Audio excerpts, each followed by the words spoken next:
Welcome to the corner. I'm your host and resident voice, Anthony Cruz, and with me always the man who took a journey to the center of the planet just to see if locusts were there. My man, Nick Portela.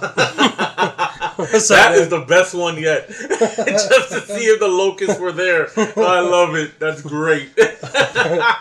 So yeah, we were gearsing it up the other day, huh? I know, man. Gears of War 4 finally dropped, and we tore ass into that game. Yeah, we killed did. Killed the campaign real fast. Oh, man, I took a day off of work and murdered that campaign. I probably shouldn't say that online, but it's true. No. I mean, you got to save the universe. It's a hard job, and we all got to do it. Listen, man, what happens on server is important. Yes. All right? It's a symbiotic relationship. What happens on server will eventually happen here. Yeah. The last time we ignored this, World War II happened. Well, it's pretty impressive. I mean, the game came out. I mean, besides Gears of War Judgment, this is a continuation of the story, and it's the first time not done by Epic. So right. Epic sold the rights to the studio called the Coalition. And they did a hell of a job. It's a Microsoft studio, right? But it is a Microsoft studio. Okay. The game is exclusive to Microsoft. It's an in-house studio, I believe, if I'm not mistaken.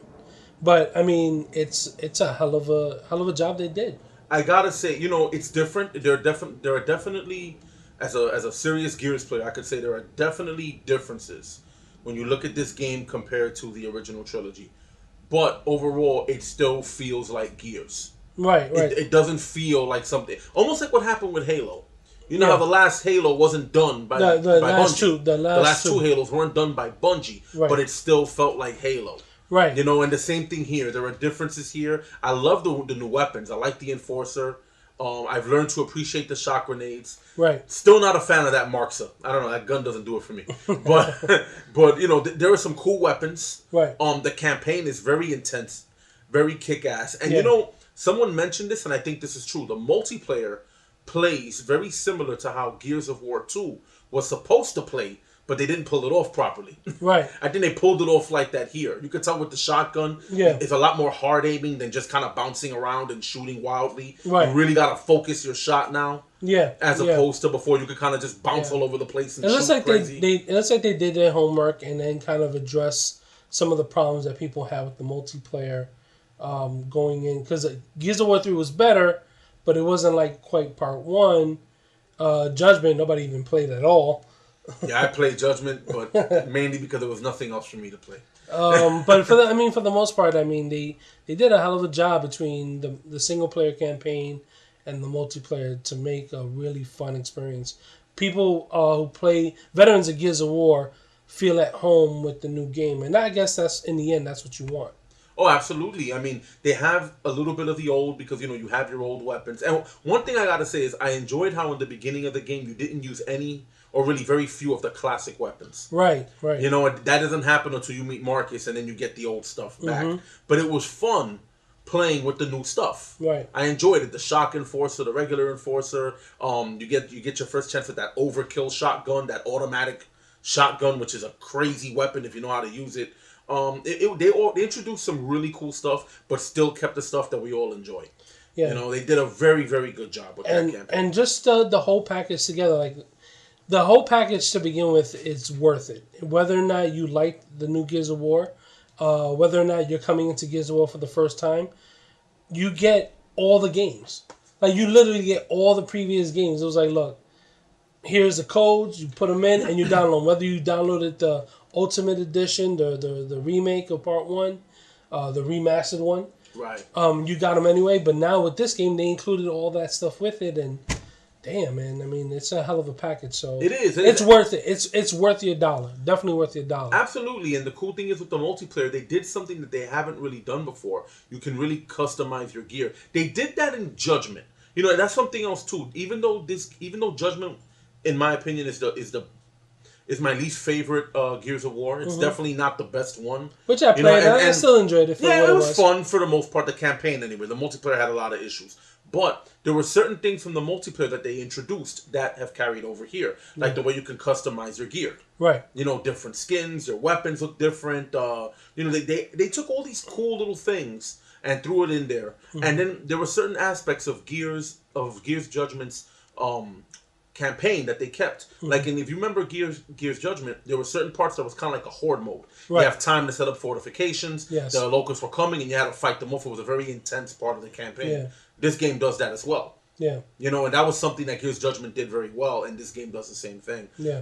It was great. I have to say, I really enjoyed it. I didn't have high expectations coming off of that beta, but they delivered a really, really good experience. Yeah, I was impressed with the overall package, I have to admit. And we jumped on. I mean, it was funny because I'm playing online with our cousin, and Nick calls and says, "Yo, I want to see this game. I'm gonna come up," and not realizing that me and our cousin have been playing for like 8 hours straight on that damn game.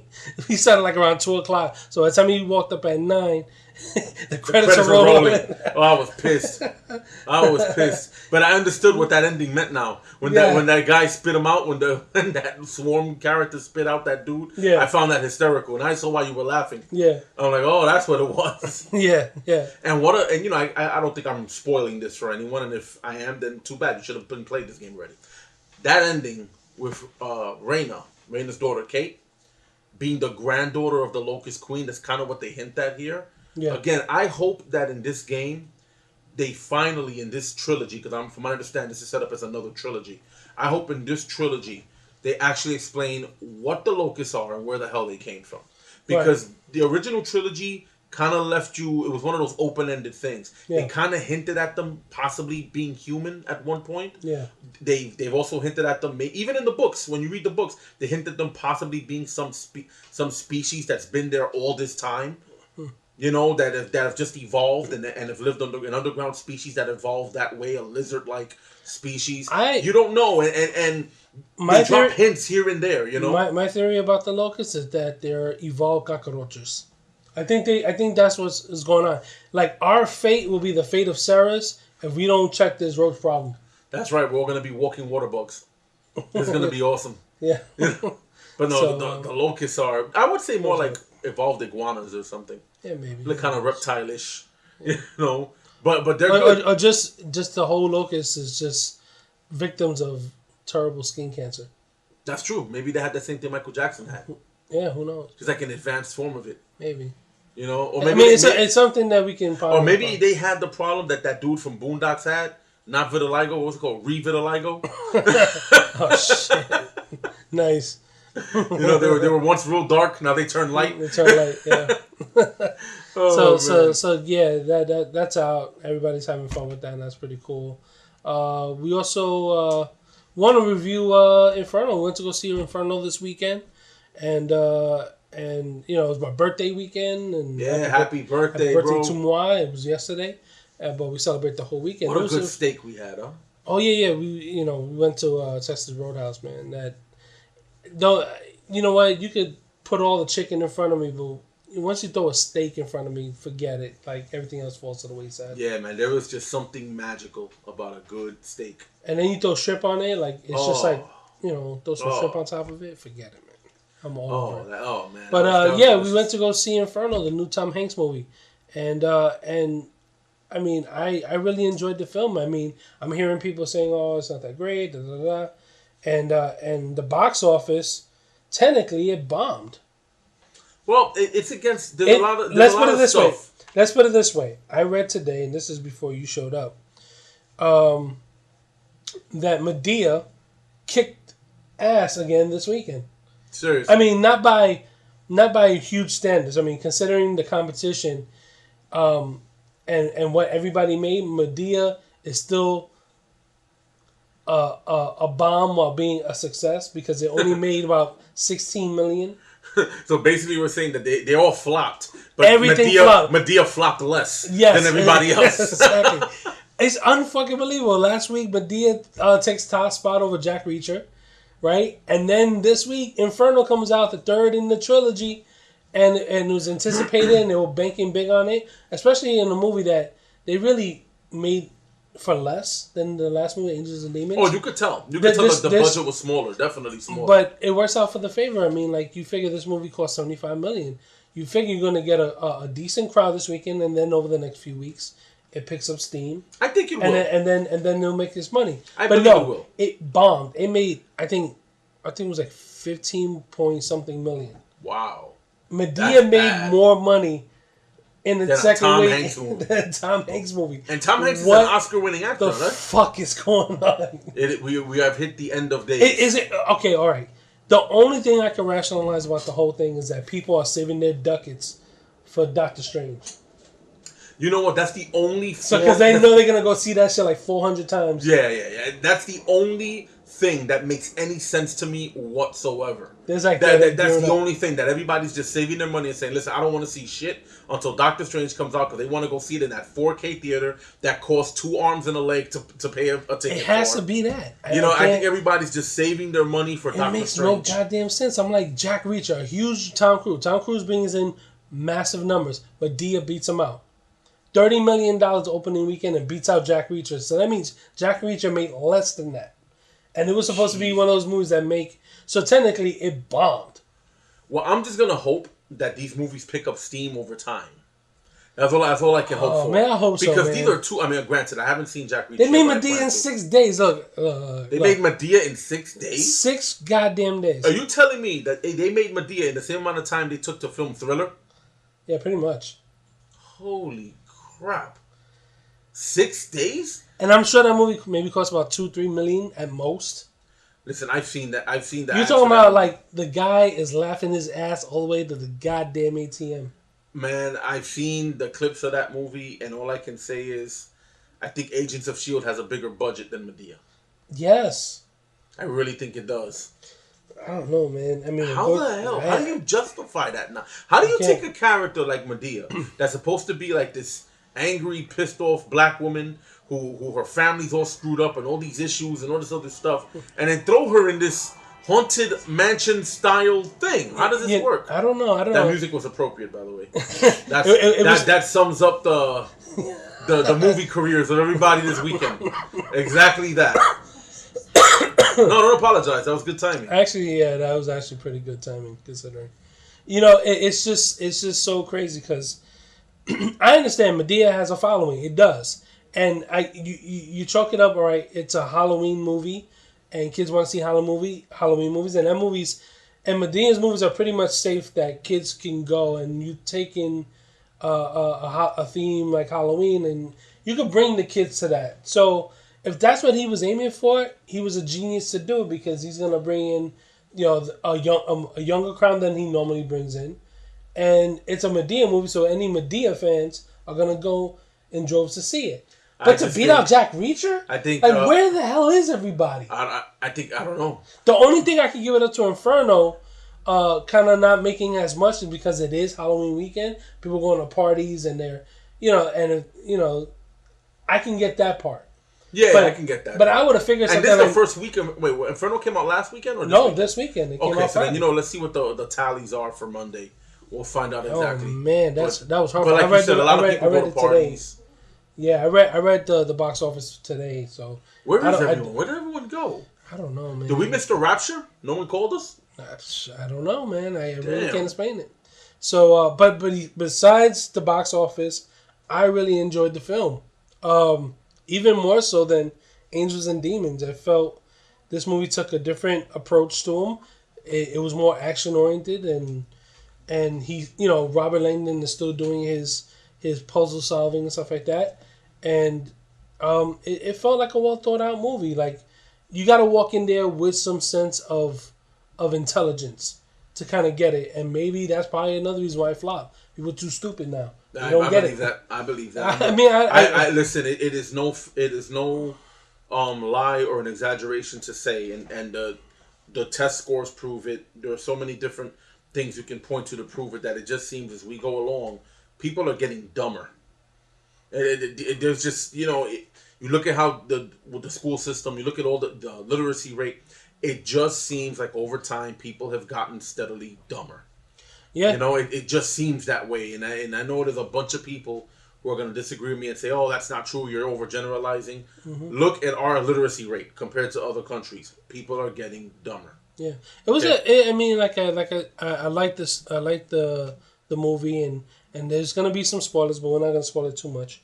But the premise is that there's some virus that's going to be released onto the world that's going to pretty much purge the world, 95% of the world.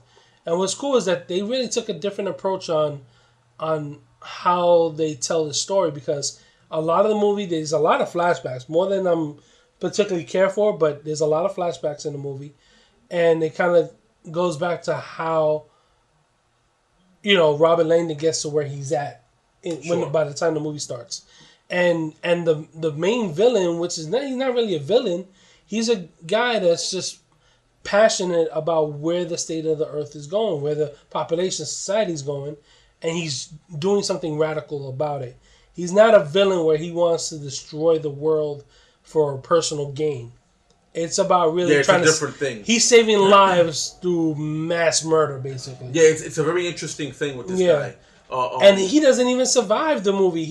He's off in the first 5 minutes. Yeah, you get to see him in flashbacks also. You see it right in the goddamn commercial. He doesn't make it. He throws himself off the goddamn tower. So now it's just a matter of finding the virus and decoding.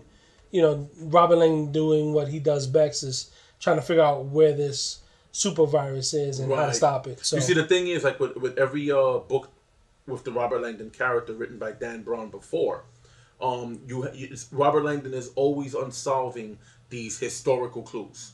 Right, he did it in the Da Vinci Code. He did it in Angels and Demons. Right, he's always looking to solve these historical clues, and again, he's a symbologist. This is what he does. Mm-hmm. So in this one, this code and the whereabouts of this code is hidden in a classic story called Dante's Inferno.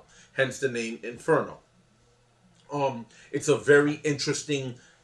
It was an interesting take using the circles of hell. I think it's the 8 circles or 9 circles of hell, if I remember correctly from the novel, and or rather the play. It's called the Divine Comedy. It's actually the original name. It's called the Divine Comedy. Using that as a focal point for all these hidden innuendos and codes as to where this virus is. It's an interesting thing. It was very well thought out. Dan Brown, to me, is a very, very good writer. Not only is he a New York Times best-selling writer, but if you look at his prose, you look at the way he tells his stories, this is a person who does his homework before every book. He doesn't haphazardly put anything together. Right. And everything that he's done from the Da Vinci Code all the way to Inferno has been so well thought out, so well laid out, such an intricate plot with all these twists and turns. Right. And what I love, we were talking about this yesterday, what I love about the Robert Langdon character is that he is about as unphysical as it gets. Right. He's not a badass. He's not a tough guy. He's not a trained assassin or anything like that. He's just a very intelligent man who gets by on intellect and resourcefulness and uses those things to solve these crimes, or in some cases murder, or in this case of a super virus. Right. It's interesting. And the bad guy, he's a bad guy. He obviously wants to kill millions of people, but there's a part of him that actually feels like he's doing the right thing. Yeah. That's what makes this guy such an interesting villain. He really thinks he's doing the right thing. Yeah. Like you said, this isn't about him getting money. This isn't about him gaining power. This isn't about any of that. This is about somebody who really thinks he's doing the right thing. And those villains are always the most intriguing. Yeah. Totally. I mean, I like what I'm seeing in movies these days. And not so much like big budget movies for the most part. Much smaller films. They kind of get that if they're gonna make it and compete with a lot of the bigger movies, then they're gonna have to create characters that are not predictable. They don't fit the norm too much. And I'll go into more detail that, especially with the next thing we're gonna talk about. But in this movie, it's true. Like with Inferno, this guy doesn't fit your quintessential villain. He's like one of those dudes that go on talk shows or has these TED Talks kind of meetings where he's explaining that the world is circling down the drain. We have more people, more population, more congestion, and if we don't do something now, he's an environmentalist in the end. Right, he's almost like the extreme version, a super extreme version of an environmentalist. So yeah, I mean he and then he acts radically based on that with like the best intention or the worst crimes are paved with good intentions. Right, they say the road to hell is paved with good intentions. Yeah, that. So you have that, and and he kind of runs away with it. And then the movie crafts itself pretty decently with twists and turns and betrayals and things like that. So I walked away from the film pretty satisfied. So oh yeah, me too. Me too. I liked it, and more so than Angels and Demons. Really? I walked away remembering this better than I did Angels and Demons, to be honest. Did you really? Because I love the Da Vinci Code. I read the book, and even though the movie, you can't transfer everything, but they did a pretty decent job. Oh yeah, they were very, very true to it. They didn't deviate too much. I mean, of course, people have to understand when you're going from, again, something we've spoken about before. When you go from book to movie, you have time constraints. Yeah, when I'm writing a book, I can fit as much detail as I want. It's a book. Yeah. When you're dealing with a movie, you're dealing with budget restraints, time restraints, dialogue. There's only time. Yeah, you can only do so much. It's but time the movie and true. Yeah. I mean, you take any book. I mean, from the Harry Potters to the Lord of of the Rings. Of course. All of it. You have to condense because you can't unless you're gonna do one of those TV epics where it's like 5 episodes long, 2 hours, 3 hours each. Yeah. Like the way Gettysburg was, or Roots, or anything like that. So, I mean, where, you can pretty much go line for line for the book, but here in this case, I mean, no, I mean, you take the source material and then you adapt it for a film, and then you hope for the best. I mean, hopefully you took the best parts of the book. Absolutely, I believe so. And I think what's funny? I don't like it better than Angels and Demons. Oh, really? Say that. My favorite of the 3 is the Da Vinci Code. Right. Definitely the Da Vinci Code.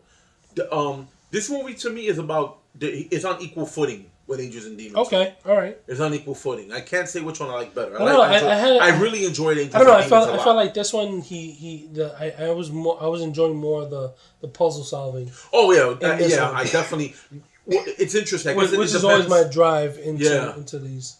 I guess for me it depends. I love, as someone who's a student of religion, I really enjoyed part 2 because it really dove into the papacy rather, and the Brotherhood of Zion and all these other groups that were kind of against the church, and you had that back and forth struggle, and rather the Illuminati, they call it, and I found it to be such an interesting story.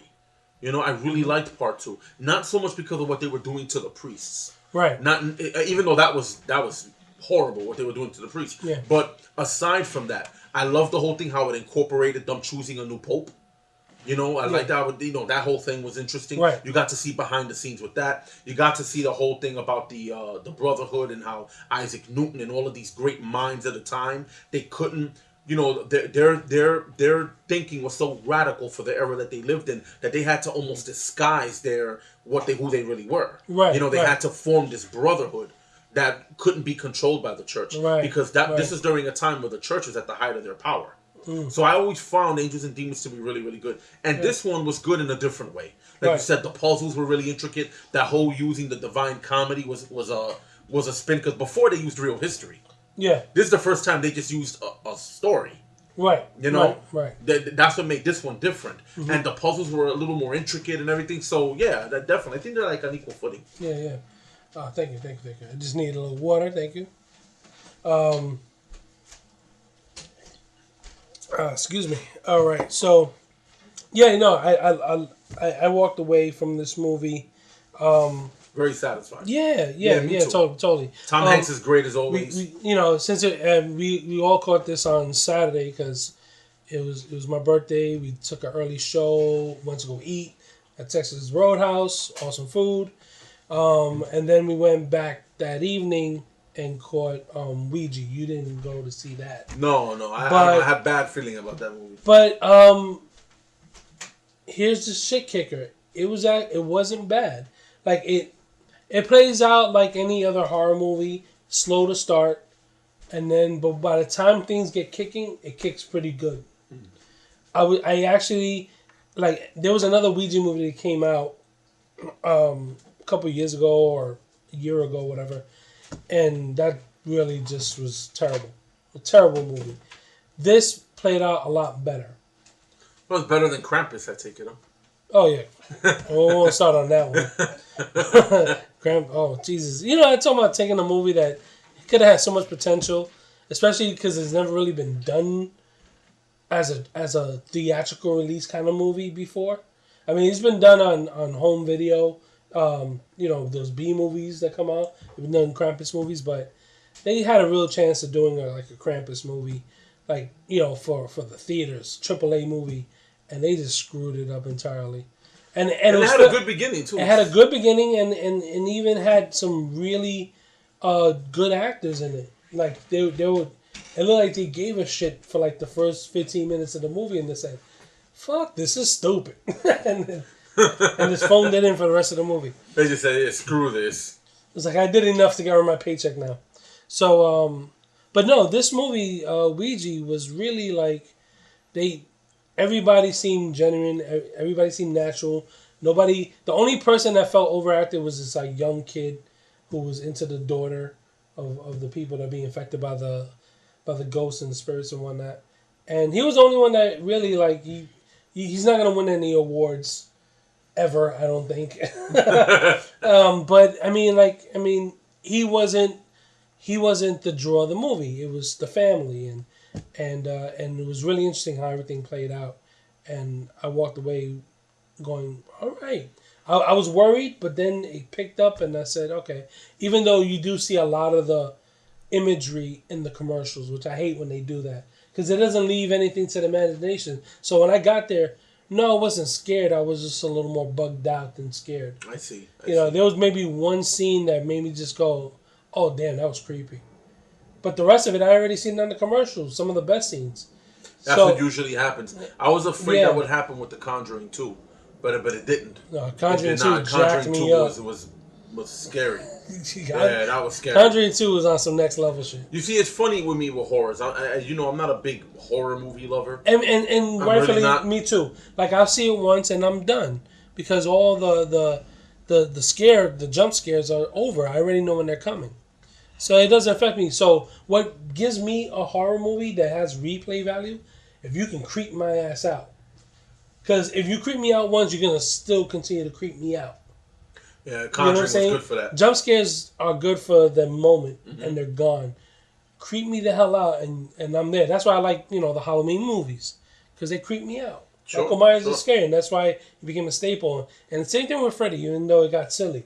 Early Freddy. Yeah, the first two Nightmare on Elm Street were fantastic. I even give it 3. Even 3 were good, and it just got ridiculous after that. Same thing with Friday the 13th. The first couple of them were good, and then it just went to shit. Michael Myers, though, was the only one, and not to say that every one of his movies were good because they weren't, but he's the only one that didn't get comical. Right, it stayed true to what he is. For the most part. And each movie, you can walk away with at least a scene saying, oh crap, that was jacked up. You know what I'm saying? Even the ones that failed, bomb, like H2O, there was a scene in there, even then, was pretty good. I was like, damn. Yeah, it had its moments. The thing with horror movies for me is that as many horror movies as there are, I find there to be very few good ones. Very few, I'm talking real good ones. Like, you have certain people that watch horror movies because it makes them laugh. Like, to them it's funny. Yeah, I make jokes too. Right. Like, to them it's funny. But to me, if I want to laugh, I see a comedy. If I'm going to a horror movie, I want to see something that scares the shit out of me. True, and that's the whole point. That's the point. Very few horror movies that I've seen compared to, and I'm talking about few in comparison to all the horror movies that have been made. There've been a ton of them. Very few of them to me have really offered true fear. True, like, I can't sit through this movie twice because it scares the shit out of me. Yeah. Or if you sit through it twice, you're like, damn. Yeah, like, let me tell you, to this day, no matter how many times I've seen The Exorcist, it still creeps me out. Yeah, that's what I'm saying. That's why it's still one of the most, it's probably the number one horror movie of all time. In my opinion, it should be. Arguably. Yeah, because that movie still gets me. It's like, holy And it always seems like the horror movies, based on some truth, are the best ones. Like the first Amityville Horror. Conjuring 1. The Conjuring 2. And mind you, Insidious was great, even though it's not based on a true story. Well, yeah, Insidious is a fiction, but that was very good. Insidious was good. Yeah. There was James Wan, man. He got an eye for that shit. Yeah, he really did. He got an eye for the horror movies. He did. But it was good. I mean, okay, and then despite it all, I mean, whether it's a great movie or not, because it's still, Boo Madea Halloween fucking beat that shit too. Oh my god. So what the hell? I don't know how scary it could possibly be. But I think we need Doctor Strange to stop this Titan called Medea. Word up. If Medea beats, I'm lynching. No, hell no, hell no. Medea cannot beat Doctor Strange. But this is a Marvel movie. Damn it, Marvel! You put a stop to this nonsense. Word up, you stop it cold. You stop it cold. I want to see 300 million, 400 million that opening weekend. No, we gotta stop this onslaught. We have to stop this Medea onslaught. I don't know what you. Well, just say what you want to say. Just say what you want to say. Go ahead. No, I'm not gonna say it. I don't give a crap. If Medea beats Doctor Strange, I'm moving to Canada. Or no, that's it. We're moving to Canada. I'm moving to Canada. So, I'm done. But no. And if Trump wins the election, I'm done. Or no. Going to Canada. No. It's okay. It might happen. It might. No. Listen, you can't stop this. Don't say it. Don't speak it up. No. You can't stop this juggernaut called Medea. It's ridiculous. Oh man, it's heavy. It's heavy. PR no. Yeah. You can say whatever you want. Here's my PR no. Don't play it in PR. But going back to Ouija, we get off the point. What I was saying that we'll come back to it later is because what I liked about this movie was that all the tropes of that, especially horror movies, are notorious for, where you say, don't do that. Why the hell did you do that? Why the fuck are you doing this? Why are you going into that room? Why are you opening that door? It stomps on all the cliches. Like, it stops it dead cold.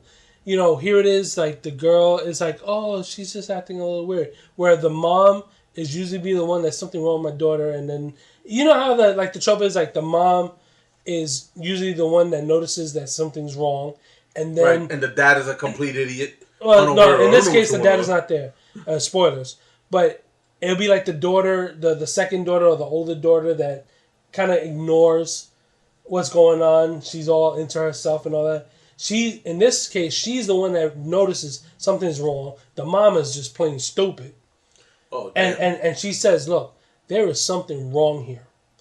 And you need to wake up. Like, you know, you're getting this girl involved with this Ouija board thing, and it's changed her, and you have to see it. You got to know it.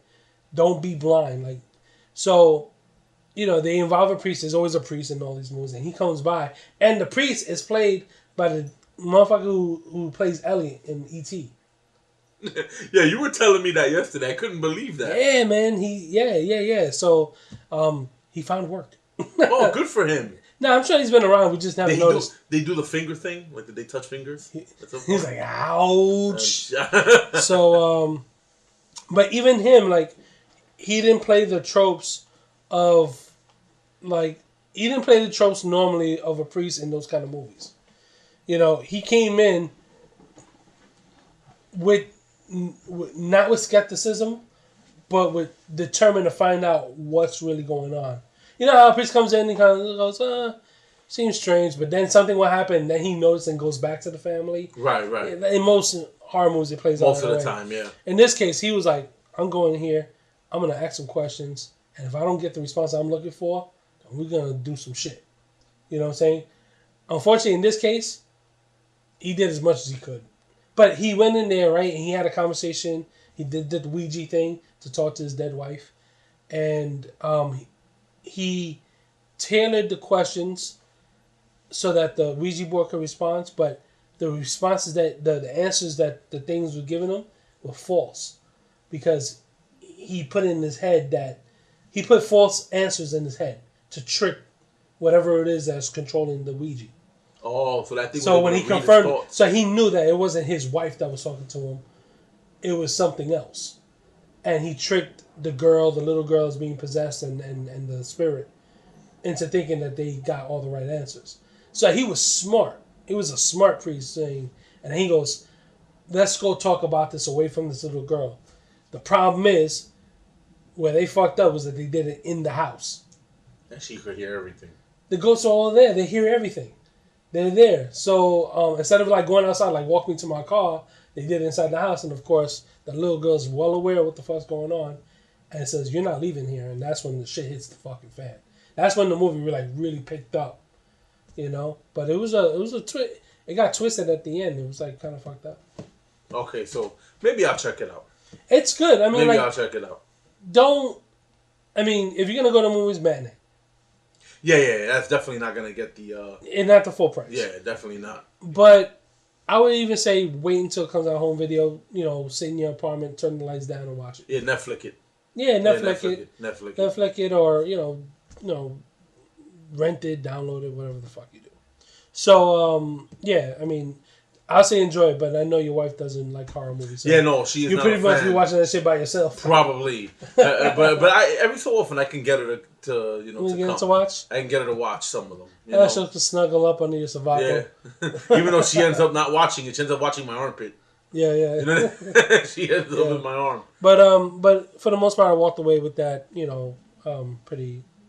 Pretty, somewhat enjoyable. Like I enjoyed it for what it was. Oh, okay. So I guess in that regard, it's worth it. Yeah, and then the last thing, let's talk about it. Walking Dead aired tonight. Jesus. And we had a nice. All right, so we didn't talk about the whole last weekend's episode. Spoilers. Walking Dead came back in, and we had some deaths, some really traumatic deaths.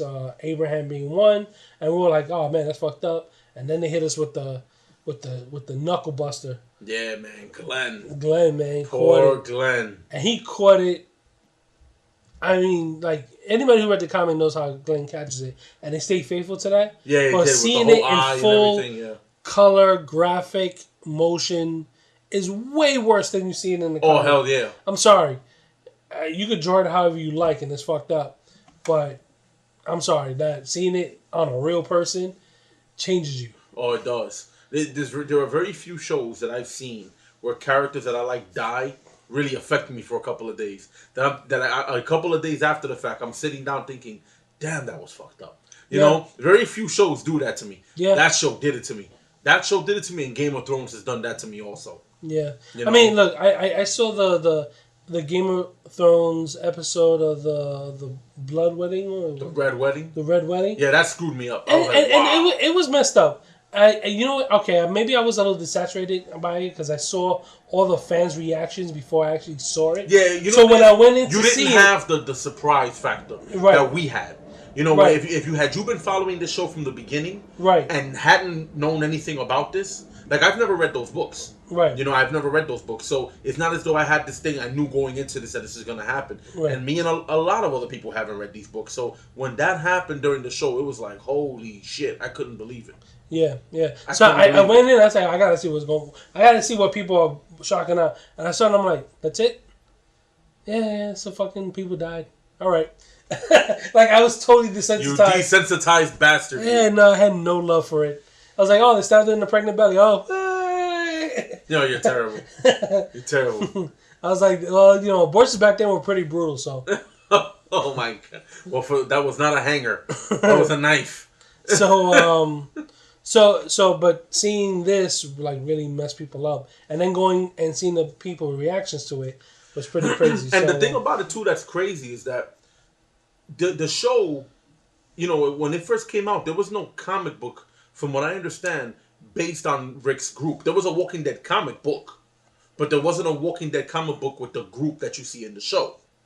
Right? Not. Oh, yes and no. Yes and no. Rick is a character. Rick, Carl, Maggie, Glenn, Carol. Most of them are there. The new ones were like even Abraham is in that. No, he's in the book now. There's a comic book now with those characters. Yeah. Yeah, I mean, but originally, those guys were not in the comic book, with the exception of a couple of characters. But I mean, like I said, the comic book, longer. It's been in production for a long time now, and they had a naturally steady progression to introduce these characters. But, when you're in the TV show, you can kind of like rush some of those characters in so they form these groups. And yeah, I mean, the storytelling is different. But they've all been in there with the exception of a few. Like Daryl was a character created for the show, and so was...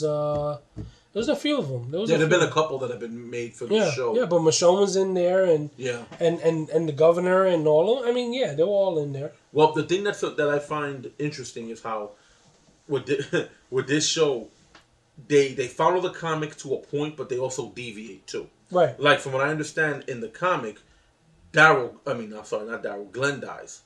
But that's it. Abraham doesn't die then. Abraham dies later. Abraham dies later. So the show decided to just kill two birds in one stone. Right. Because they knock them both off. I mean, that's what they do. Because look, when they first encounter the governor, Rick loses his hand. And Michonne gets raped, in according to the comic. Oh, does she? Yeah. I didn't know They didn't do that in this show. You know what I'm saying? Interesting. I didn't know that. In the show. I didn't know that. So now, so they've been known to throw... So the governor rapes Michonne in the comic? Yeah. Oh, I didn't know that. So they take these...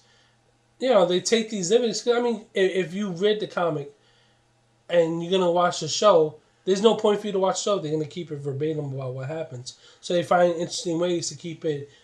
Well, new for the audience who never read the book. It's going to all be new. But keep it new for the readers. Right, deviate a few things. So of course they're going to be some people who they'll be like, well, I kind of predict where it's going, but I can't take it too much for granted because they tend to change the story. They tend to change things. Like I know right now in the comics, because I know a lot of people like me are just praying for the day when Rick gets in that ass with Negan after what happened. So I'm thinking I have this whole scene in my head of those guys, of the whole Rick's group, gathered around a fallen Negan, each one taking turns at Lucille, beating his brains in for what he did to Glenn and to Abraham. We can only hope. However, though, in the comic, I do know this much: Negan is still alive. From what I understand, Negan is still alive. He's still alive. I don't know if the show is going to keep him, but then again, he's such a popular villain. Yeah. They may say, keep this guy around as long as you can. I don't know. No, you can't. Well, look, the governor lasted a lot longer than I thought he was. I mean, after the first, I think it was after the first attempt on the prison, he kind of went into like a self-loathing sabbatical, and he kind of went on this thing. By the time the season returned, or by the time the season returned, he kind of looked like old Snake. He had the patch. I was thinking that too. I was like, Solid Snake. He looked like Solid Snake or something, So, I mean, they can do that with Negan, but I mean, don't drag things for too long. I know you got a lot of material. Let's get to the point. Like, make him a threat this season, and maybe if you don't even kill him off by the end of the season, make sure he gets off by the first episode or two in the next season, or at least toward halfway through the next season. Yeah. Make sure he gets his upcomings. But I tell you one thing, it's interesting how they deviate from the comic book in some ways and follow it in others. Because I was reading the scene in the comic book when he kills Glenn, and the lines that he said in the show were pretty much verbatim what he said to Glenn. Like that whole thing about, wow, your eyes gross as shit. Like that whole scene, and that's pretty much how it happens there. Yeah. Even the way it's shot is the same way. Yeah, like it took some scenes. Yeah, like the cinematography is shot the way it's drawn. Yeah, it was impressive. So that was very impressive. They're interesting. Yeah, they did that a really episode good job. Was possibly the best Walking Dead episode to date, and shot beautifully. I mean, Greg Nicotero did a hell of a job. Directing that episode. And he directed this episode, too. Tonight's episode. This episode tonight took a much lighter tone than the last one. Oh, you ain't kidding. And needed it, because we were still, reeling from the... Yeah, I don't know how much... I think any more... It was reverberating from last week. We're still feeling... I think any more would have given people, anxiety attacks and... Word up. Popping my Xanax and shit. So... It took a much lighter tone, and we got to see what's happening with Morgan and Carol, and then we get introduced to Ezekiel, which is, he's the King Ezekiel, a ruler of the kingdom, and his pet tiger Shiva, whatever the fuck it's called. He is one of the most over the top, dramatic as people, but charismatic as shit. But charismatic as hell, likable as hell. Yeah, and you root for the guy. Yeah. You root for the guy. I enjoyed him. They did a good job. And I love how, in the episode, Carol calls him on his bullshit toward the end. But it was brilliant. Carol goes back to the way she was in Alexandria, where she goes and she plays oh, this is so funny. He's a king in the kingdom. Yeah, and then, she does the sheep act. Yeah. She does the sheep act. Yeah, and all the while she's pocketing knives, clothes. She's getting ready to fuck out of there. Yeah, she's like, I can't be part of this crazy ass train. So But Ezekiel's onto her. He knows that ain't her, and I'm pretty sure Morgan has something to do with that. Like, he's like, don't let that fool you. You know, she's a lot more hardcore. You know, and they have this little talk, and it was good because even King Ezekiel's act it's an act. You know what I'm saying? Yeah, he doesn't talk the way he talks. Act. But what I like about him is that despite the fact that he's putting on an act, he's a very good leader. Yes. And he cares about the people under him. Right, exactly. So he has this whole thing going on with Negan, but the rest of his people don't know he has this thing going on with Negan. I mean, it's a way to keep his people safe. Yeah, and so he said, look, happy. I'll give you some tainted pigs, because they have these pigs and they give them to Negan's people, but they feed on walkers. Eating on walkers. So God only knows what's going to happen to these guys. That's some tainted ass bacon right there. But fuck it, I'll take a turn. It's bacon. Hey, listen, compared to what bacon's hard to come by in the apocalypse. Hey, I'm sure that cooking it in grease will kill whatever walker. And you know what does it matter anyway? Like, whether you die from a cold or a bite or a gunshot wound, you're gonna turn into a walker anyway. Yeah, so you might as well go out eating bacon. Fuck it, I'll eat some tainted ass bacon. Hey, you know what? Stick an apple in that pig's mouth. Let's make a lechon. Word up. I'm with it. Let's do it. They're nice and fat over that walker meat. Let's go for it. I'm on board. Fuck it. Let's go for it. At least I'm not eating an anorexic pig. Word up. You know, I'm wondering if there's a key food or a sea town anywhere near them. They get some adobo. ¿No dice sazón con achote? Oh, you know what? Think of where they're in Atlanta, Virginia, where the fuck they are? I don't know where they are. They're somewhere in the South. That much I know. Oh, and definitely. And, you know, if you do happen to find adobo, trust me, it's still going to be on the shelf because they don't know what to do with that down there. So that's it. But the episode was light. It was good. It was lighthearted. Yeah, by next week we should see what's happening with Rick and the group and see how they're holding up. And he's still fucked up. Oh man, I'm just looking to see where this whole season is gonna go. Of course. I'm looking to see because this is just insanity. Yeah. You know, I tell you one thing. You know, it's very apparent that what they're doing with this show, which I guess is what they did with the comic, it's almost like you have two different Walking Dead shows. You have the shows before Negan, and then you're gonna have the after Negan. Yeah. You know, because it seems like this group, the whole tone of the show, everything has just gone a completely different way. You know, that's what it seems like. It's just gone a completely different way. So it's like a before Negan and an after Negan kind of a thing. Right. And these guys, after what happened to Glenn and Abraham, you know they're never gonna be the same. Right. Not that they were great to begin with. They were all fucked up just from the world that they live in. But they are truly never going to be the same. This group. True. They said it. They said it that the show takes almost like a restart after this whole Negan nonsense. So, or in the result of the introduction of Negan, it takes like a hard reboot because they haven't encountered anything quite like him before, and he's not just the worst bad guy in The Walking Dead. He's one of the worst bad guys, period. Like, compared to other villains in other stories and series and stuff like that. Like, he's up there.